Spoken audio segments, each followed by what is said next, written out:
Here we go!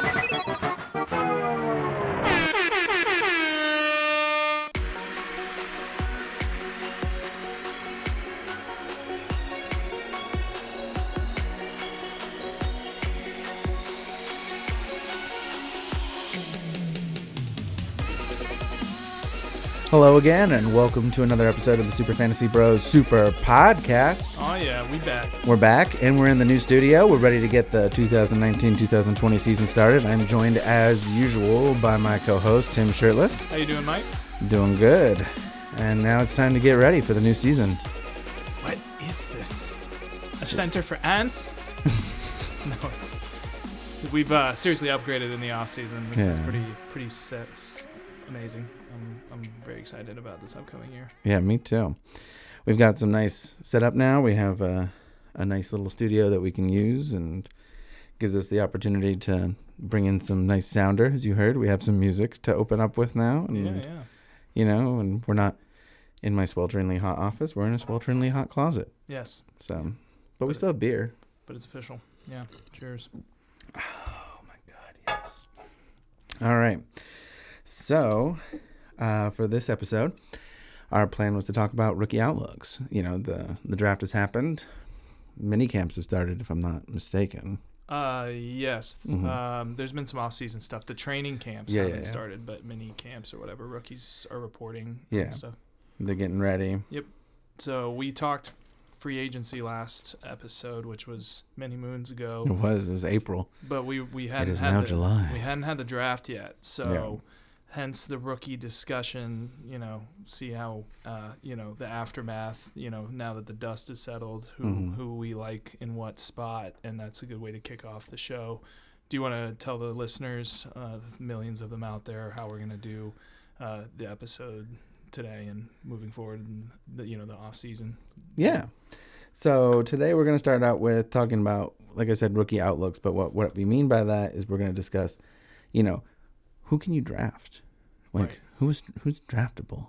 Who's going to affect your fantasy football season? Because, I mean, there's a lot of players out there that are great, but whose names you may not need to know. Both for like immediate impact and then like future, Yeah, absolutely. Because like we wouldn't talk about rookie tight ends unless we were talking a few years down the line. Yeah. But then also instead of a massive, block of a pod that's an hour and 40 minutes, we're gonna break it down.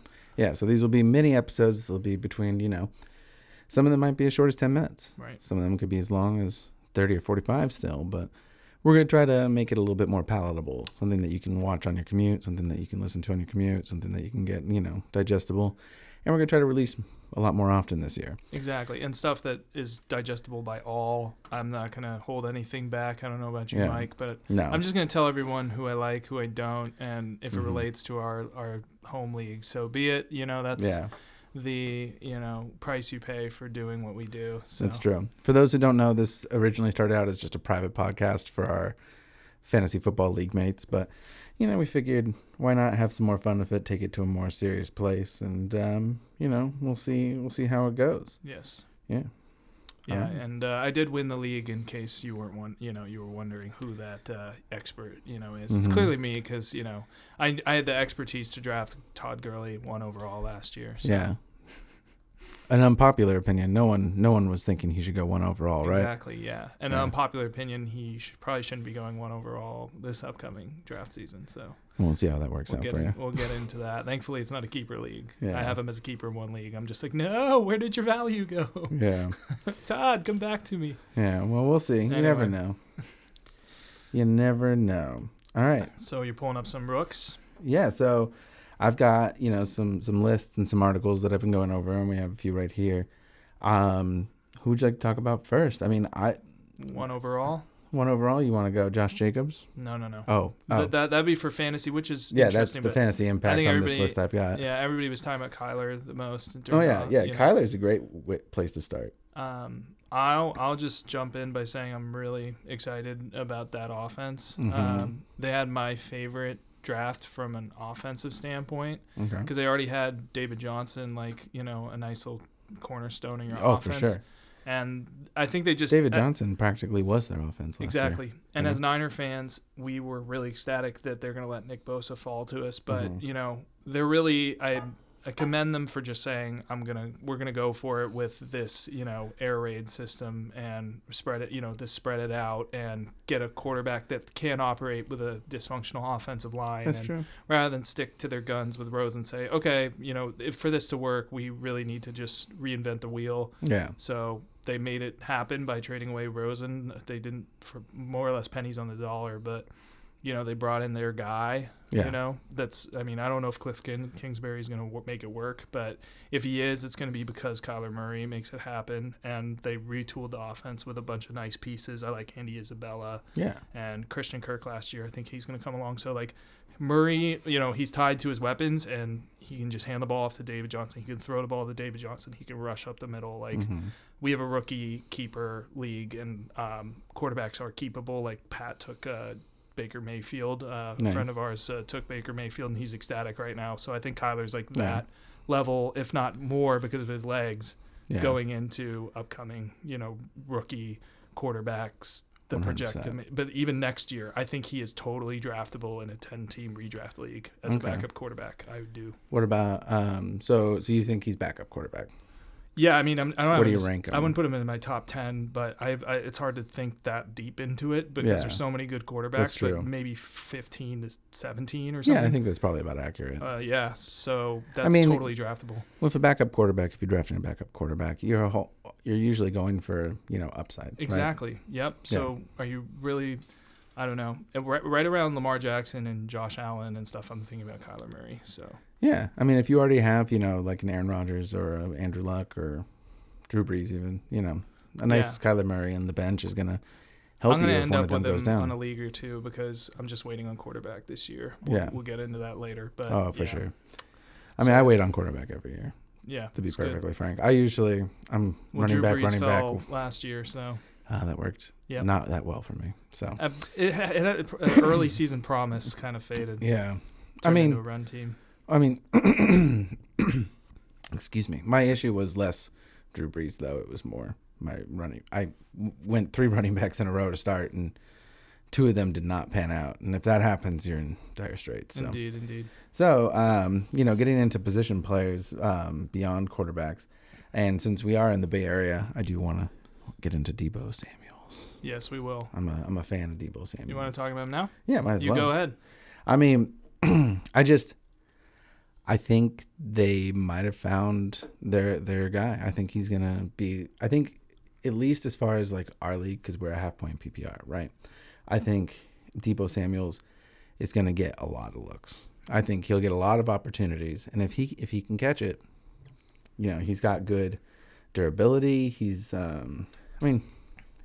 decent durability, I guess. He did have some issues, but I know nothing about his injury history, but he had like pretty minor ones. But he had a really good Senior Bowl. He's really good at breaking tackles, which is why I like him. Yeah. I think that's something that we need because like we have, guys who can run fast. We have guys who can get like down the field.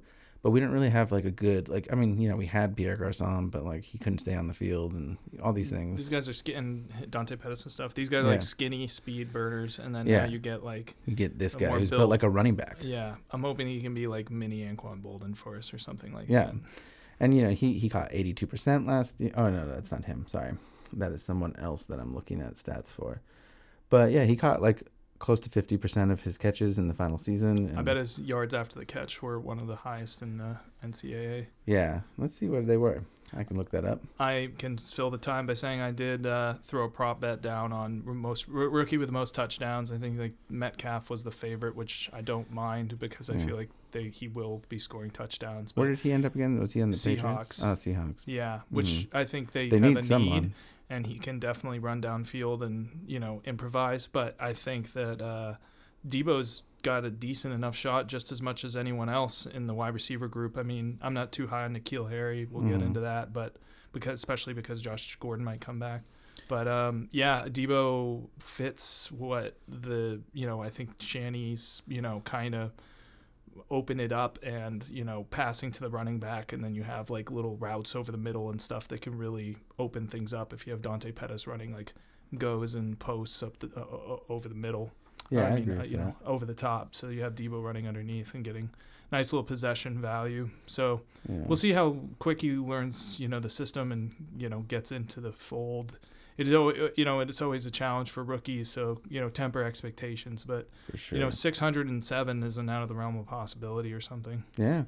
Well, so I've got his stats here. I don't have yards after the catch, but his average for yards per catch, just in general, is in 2017 was 16.7 and last year was 14.2, and that's a nice chunk. Mike, what was his A dot? I'm just kidding, but his average depth of target, it would be an interesting one. But I bet he's a real good yak guy, and in that way, he can profile like a Golden Tate or Demaryius Thomas, Absolutely. someone like that. So I'd like that. That's something we need, man. Exactly. So athlete, bigger guy to go along with your, Dante Pettis, who's now apparently, really coming along well. So I think the Niners actually could end up with a scary receiving core. Like their worst receiver is Jordan Matthews. Yes. And that's kind of a statement in its own way, It's definitely going to be an improvement off of what was his name, James, last year, and yeah.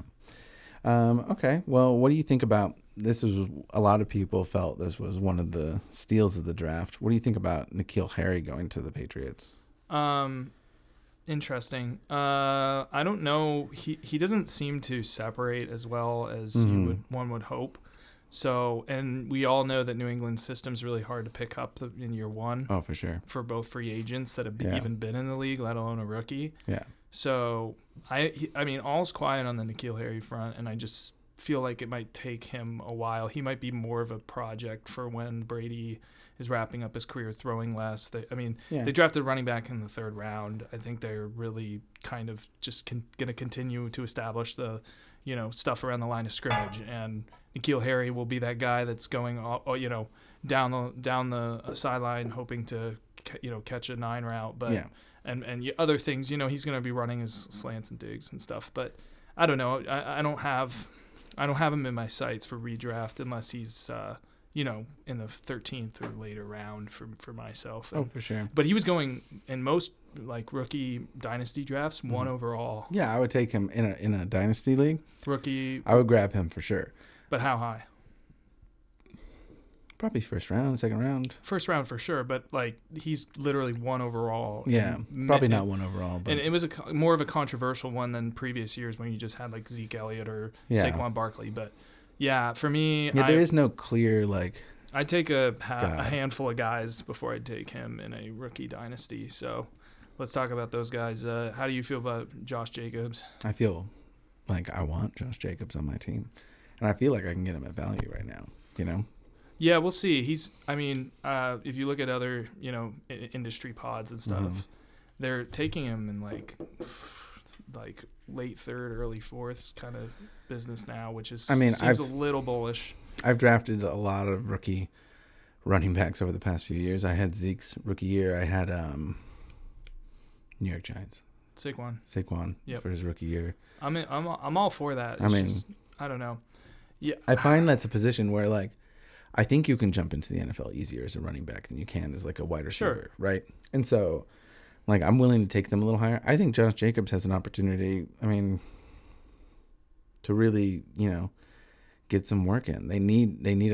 Their running game was abysmal last year. He has an opportunity to be a standout and take that. But, yeah, maybe third or fourth is a little early until after we see some preseason work. I think actually where his hype's going to get really starting to build up is Hard Knocks because it's the Raiders this year. That's true. So if he gets profiled at all and makes a few plays in shorts, I think that his stock is going to rise a bunch. And he was pretty much unquestioned best running back in this draft. I just don't know how much that means because like Damian Harris, wasn't it, at Alabama started over him throughout his, college career, but by the end of the season everyone knew that Josh Jacobs was explosive. I haven't seen he averaged 5.3 yards per rush last year, which is nice. That's a nice number. He's a really solid player. From him or any of the running backs this year, I just didn't see like a bar none I gotta get this guy. He has some pass catching ability too, so he does. Our league with a half point PPR, there's a little bit of I think he's actually I profile more as like a bigger guy that can run up the middle but really takes like little drop offs and stuff, and can do some business in the open field. So. Yeah, I agree. Yeah, and I like that. Like I like versatility because I think that's where the NFL's trending right now. Sure, I think Josh Jacobs will and probably should go over David Montgomery, but that's the next guy I want to talk about because I think his opportunity is really, really, promising in Chicago because they're, I think they're still going to be a relatively run first team. I don't think they want to like say Mitch go out and throw it 40 times a game. Yeah, I think so.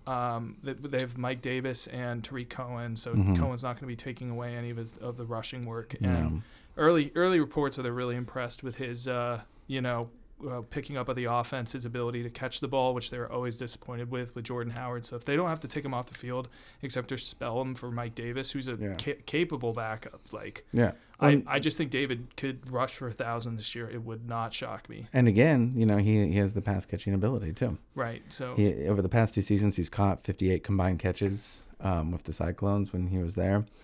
And I mean, in Chicago, they could use that. Pro Football Focus had him as like their number 1 running back going into this year, and I've seen him a lot as like a flex starter. Yeah, totally. Exactly. I think that's where I would want him personally. And like Josh Jacobs, I've seen a lot as like RB2. Yeah, like a borderline RB2. But I think a case could be made that David Montgomery is not too far behind that, and I like the value of David Montgomery a couple rounds later. He doesn't have breakaway speed, and so like people are really excited about like Darrell Henderson or something because he has like game-breaking ability. Darrell Henderson's my favorite handcuff of the year. Like, oh yeah, for sure. But I think he's everyone's. But I don't think I'm gonna grab him before either of these guys, obviously, because Todd Gurley still exists. Yes. Yeah. What was I gonna say? Yeah, I can see Montgomery as like a poor man's Matt Forte, same team, but so it's sort of easy comp. But he has a certain smoothness to his running ability. He has vision. He's going to pick up the 4 yards when they need it, and so like a dependable starter for a playoff team.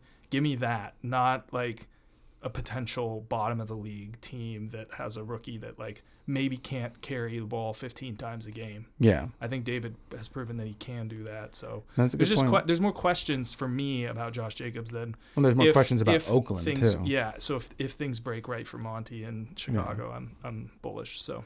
No, I like that. I like that take. That's a good take. Who else do you want to talk about? Well, I mean, I've got like. Man, this is There's a lot of interesting guys. There's a lot of interesting guys. I loved A.J. Brown going in. He went to the Titans. Let's skip him. We mentioned DK Metcalf. We did. Physical freak. What about Dwayne Haskins? You think he'll get a starting job? I'm not interested in him in the fantasy whatsoever because I'm very low on Washington this year. But I'm reading this article right now that has him as like a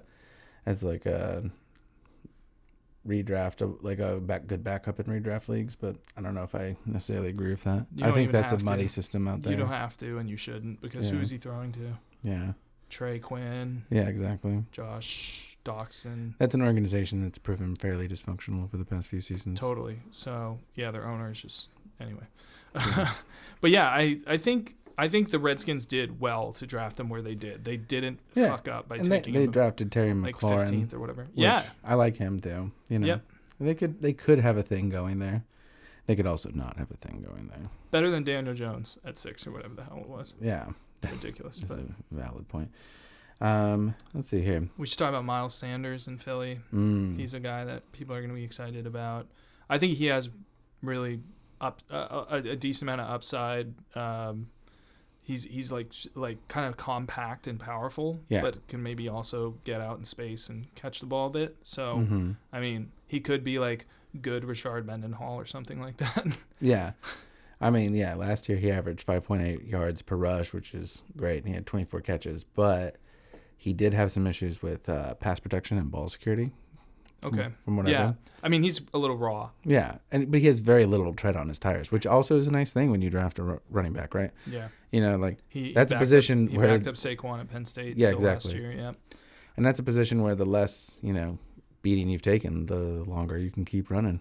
Yeah, I think it was him that people were comparing his running style to DeMarco Murray a little bit. I believe that's who it was. Murray. So I don't think he's that fluid of a pass catcher, but he is on one of the best.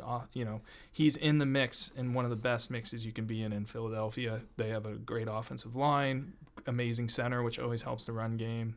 That's actually one of the reasons I'm okay on Josh Jacobs, is they have a great center there too. Yeah. But it's always hard in Philly because they're going to work in whoever they have, as well.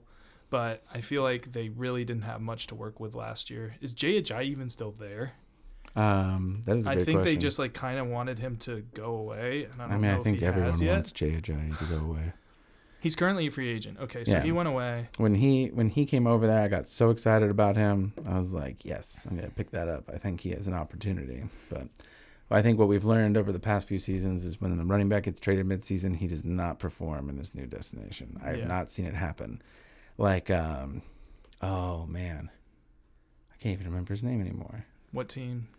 He got traded to the Colts, I think from the Jaguars or the Browns.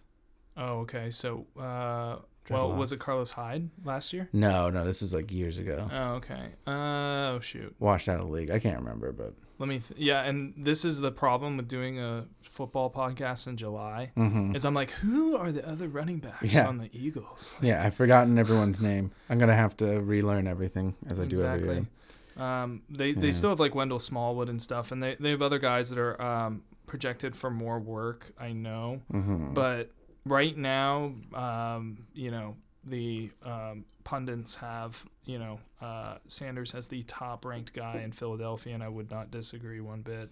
They were talking about Josh Adams might not make the team per se, and as I'm scrolling down, I don't see a lot of Eagles. I don't think Sproles is coming back, right? Yeah, I think it's Miles Sanders' job to lose. So that's actually opportunity is supreme in the running back position in fantasy football. So touches are everything. Yep. I think. What about McCole Hardman? That was one that interested me a lot. I'm not crazy about it, but sure. I mean, if Tyreek Hill doesn't come back, they got to throw to somebody. Sadly, I think his legal situation is breaking his way, but I'm hoping it doesn't. I don't really even want to talk about it, but I haven't seen his game, so I just didn't hear a lot about him, and I followed the draft going in quite a bit. So I think they're trying to. He's a speed guy, of course. Yeah, and he's smaller. He went to a good school, Georgia. So I think they're just hoping for the replacement. Yeah. And I don't think that's just going to immediately translate at all. So, I mean, he has Pat Mahomes, and they don't have a stable of guys behind Kelsey and Hill. So, again, opportunities cream. And, I think Andy he's Reid's a good sleeper option. Andy Reid's going to scheme him open. But, poor man's Deshaun Jackson, I don't know if I want to start that, That's valid. So. Yeah. I mean, I'm kind of, I think we've gone over pretty much anyone who is early round draftable. I think Paris Campbell is another guy you could see, though you and I were really talking up Funchess on our last pod. I remember just his opportunity, and he's going to be the guy that's on the field, I think, in two wide sets, and they're going to run a lot of two tight end sets. But so temper your expectations on Paris, but he's better than Terry McLaurin as his teammate. Well, they're totally different styles, but Paris Campbell's fast. He can catch the ball over the middle and take short routes to the house. I'm excited about him. Draft Damian Harris. Let's just touch on that. I'm hearing good things about Whiteside out of Philly. And then there's, obviously Marquise Brown. He just doesn't have a good quarterback situation. Don't draft Hawkinson in a redraft. What about Deontay Johnson? I'm hearing good things out of him. Yeah. He could surpass James Washington at some point. I think this season or next. Yeah, but James Washington was a really high projected. And obviously Juju's still there. Yep. So I think he needs to have a really good preseason. But if he does, he could be. I mean, I think he's at the very least a great Dynasty League prospect. Yes. Because they're going to throw to him. Yep. I like you like your boy Miles Boykin as well. Mm-hmm. Yeah. And I like Andy Isabella. I think he is the real deal. So with Kyler Murray potentially being his 1 or 2 this year or 3, but you know, he has potential to get, up closer to 8, 9, 1,000 yards. I'm not even I could see a wide range of outcomes for him because he's just got really good skills. He's coming from a small school, so we'll have to wait and see. But he's legit. Oh, for sure. I think, and then the last rookie I really barely mentionable, but I think a piece of advice to anyone out there who wants to draft Dalvin Cook, as I have done twice. You should also draft Alexander Madison. Yeah, 100%. Alex Madison. He's just one of the best handcuffs in football right now. I don't know how good he is, but just being behind Dalvin role. Cook means you're going to get an opportunity. Yep. That is why I won't be drafting Dalvin Cook this year. Yeah. I mean, there are other running backs that will be drafted, like Justice Hill and whatnot, but I don't think we have to touch on every single. We don't have to do the deep cuts, man. How do you feel about Jalen Hurd, last Niner guy?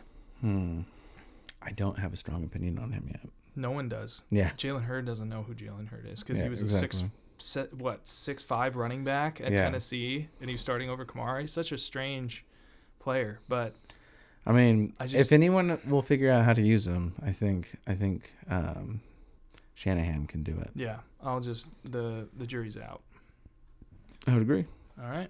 Well, that is another one in the bucket. Stay tuned. Splash. We will be back with another episode. What are we talking about next episode? We want to get into a mock draft, yeah. Mm-hmm. A little mocky mock. Our next episode is a nice mock episode. So, sexy times. Stay tuned. Okay.